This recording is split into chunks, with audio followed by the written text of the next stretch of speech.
வணக்கம் நண்பர்களே, வாழ்க வளமுடன். அப்பாவை பற்றி சொல்ல வேண்டுமென்றால் நாள் முழுக்க சொல்லிக்கொண்டே இருக்கலாம். அப்படிப்பட்ட ஒரு மனிதர் அப்பா.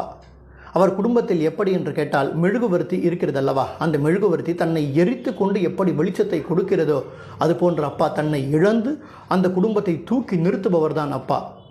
அவரை மகன்களுக்கு பிடிக்கவே பிடிக்காது. காரணம், அவருடைய அந்த சிக்கனம், எளிமை, கண்டிக்கும் குணம் பிடிக்கவே பிடிக்காது. ஒரு வயதிற்கு மேல் ஒரு 100 ரூபாய் கேட்டால் அவ்வளவு எளிதில் கொடுத்து விட மாட்டார். கொடுக்கக்கூடாது என்கிற மட்டமான எண்ணம் கிடையாது. பணத்தை வீணாக்கி விடக்கூடாது, விரயம் செய்து விடக்கூடாது என்கிற ஒரு காரணம் மட்டும்தான். நாம் ஒன்றை புரிந்து கொள்ள மறுக்கிறோம். மகன்கள் அனைவரும் புரிந்து கொள்ள மறுக்கிறார்கள். என்ன தெரியுமா? நம்முடைய அடிப்படை தேவைகள், ஒவ்வொரு மனிதனுடைய அடிப்படை தேவைகள், உணவு, உடை, இருப்பிடம், இவை அனைத்தையும் கொடுத்திருக்கிறாரே, இதை விட அவர் என்ன தந்துவிட முடியும்? நாம் பிறகு என்ன எதிர்பார்க்க முடியும்? இதை ஏன் நாம் புரிந்து கொள்ள மறுக்கிறோம்?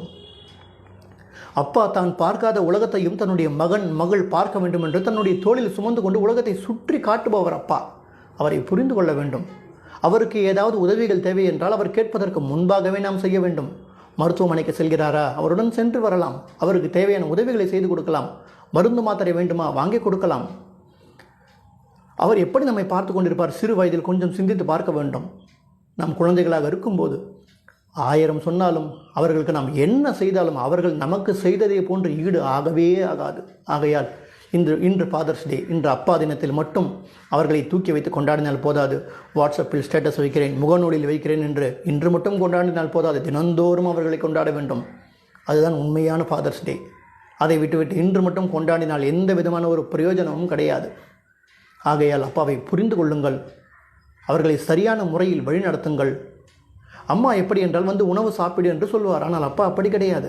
மகன் சாப்பிட்டானா, மகள் சாப்பிட்டாளா, என்னுடைய அம்மா சாப்பிட்டார்களா, உன்னுடைய அம்மா உணவு அருந்தியாச்சா, அனைவரையும் கேட்டு அதற்கு பிறகுதான் அவர் உணவே உண்பார். அப்படிப்பட்ட ஒரு மாமனிதர், குடும்பத் தலைவர் அப்பா. அவருடைய இடத்தை யாராலும் உலகில் நிரப்பவே இயலாது. அவருடைய இடம் அவருக்கு மட்டும்தான்.